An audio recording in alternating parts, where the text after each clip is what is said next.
Doug, welcome to Sheffield. A hectic couple of days for you, obviously with GB this morning and then down to the press conference, but very well received. Very exciting time, no doubt about that. It's bittersweet to leave Belfast. Had an outstanding 3 years there. Fantastic people. Really enjoyed working for Todd, but this is an opportunity for me to hopefully put a stop to what's happened down the road. And I think that the Sheffield Steelers have the budget and the resources and the desire to make sure that we can put the best possible team on the ice that we can next year. Do you think what's happened down the road has influenced ownership, the club, to bring you in, and that's really whether they actually can say it in a contract, but your job is to, if you like, realign the power base between Sheffield and Nottingham? Well, I think that they're definitely motivated. There's no doubt about it. Rivalries are a good thing. That's what's fun. I think that it's exciting. It's been fun to watch Sheffield Nottingham from afar. It's going to be fun to be right in the middle of it, to be involved in sold-out buildings, to be involved in the back and forth. I have every expectation that the titles are going to go through Nottingham and Belfast next year. If we want to attain the goals that we want to achieve, we're going to have to beat them. And that's fun for me. That's exciting for me. And it's something that I'm sure that the Sheffield Steelers fans will be looking forward to. We've seen in the press conference lots of journalists asking you questions: when the first signing, when's the, what kind of team, they'll watch that. You're a man that's going to do things in your own time, though.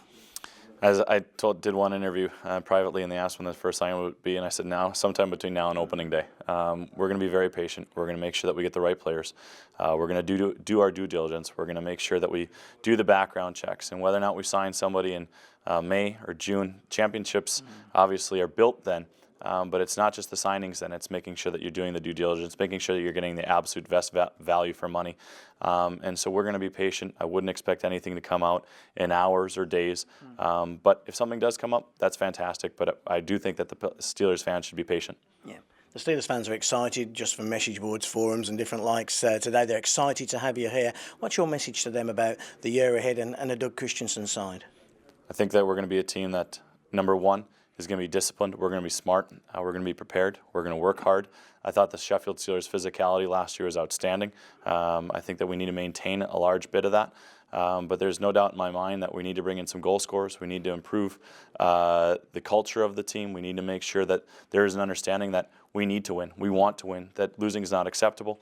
And if we can instill that from day one into a team that's prepared and has a great work ethic, full of great people, I like our chances. The question's been asked, why Sheffield, why leave an arena time, why leave Belfast to Sheffield? But this is exciting times in Sheffield now, and an important time to be a part of those times as well. There's no doubt in my mind that Tony Smith, yourself, Mike O'Connor, and everybody else here is extremely motivated. Sometimes you need a wake-up call. Sometimes you need to see your arch rival have the success that they did, to reinvigorate yourself, to re-motivate and rebrand, and to re-energize a team. And for me, as a person, no different. This is a great opportunity. This is something that's exciting for me, to be able to watch the rivalry from afar, to be able to come and be a little bit closer to it, and be right in the middle of it. It's going to be a lot of fun. You mentioned in the press conference everybody buying in a team ethic, if you like, and you brought in the old orange tie, the whole Steelers thing, from an owner to a coach to a player to a fan. It's important that everyone is together on that path, isn't it? Everybody is. You know what? If you go to the orchestra and one person's playing the wrong song, it ruins everything. You got to make sure that everybody's going the same direction. This team needs to make sure that they understand that we need to win. We need to make sure that we compete, and we need to make sure that we try our absolute best. And I think for us as a staff, for myself, for everybody involved with the team, we're going to do everything that we possibly can so that the players have every opportunity to succeed.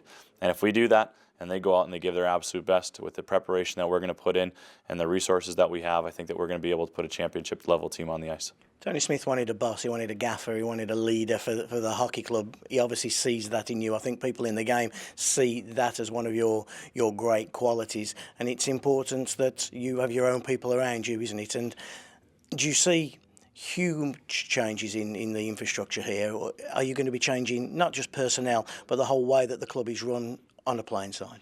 Absolutely. I think everything goes into winning a championship. I think everything from your off-ice training to how you're dealing with the media to how you present yourself. I think this is a shirt and tie organization. I think that's the way we're going to come to the rink. It's punching in. People in the Sheffield area, they punch into work. They have to be on time. They have to do all the right things. We need to make sure that we do that. It's all the little things that go into making a team, making the organization what it should be off the ice, and then obviously bringing in the right people on the ice who are going to buy in, who are going to understand that when I pick up the phone and I tell them in the summer, this is an opportunity for you in your 10-year professional career or 5-year professional career to win a championship. And that's special because you've had a lot of years where you didn't know that was a real chance, but you know that here. You know when you show up here in August that you have a chance to win a championship. And if we can bring the players in who buy into that, and we can bring in players that maybe I've known, maybe I don't know, but maybe I get to know over the recruiting process, who buy in from day one, it makes my job a lot easier over the course of the year to tell them to block shots, take hits to make plays, make good decisions. And those are the things that, to me, over the course of 52 games, win titles. Good luck. Thanks very much.